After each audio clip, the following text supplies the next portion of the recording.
GTS2M is one of those cubes that once you unbox it, it starts out excellent and becomes your instant main, but over time it becomes more scratchy and just feels cheap. The plastic, on the other hand, feels very blocky and corner twists are very frequent. I would not recommend this cube to anyone buying it at this moment because it's pretty much outdated.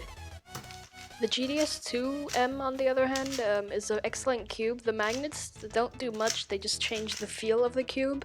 Out of the box, the cube was pretty fast and dry, and after lubrication, it became buttery. I would recommend this cube to pretty much anyone who wants a fast cube that doesn't cost too much. The good thing about the cube that it's a pretty cheap, good magnetic cube. But the plastic of the Weilong V1 is very stable and the whole cube just stays together, but it does have a lot of lockups. Corner cutting, it does not corner cut, but reverse is not bad.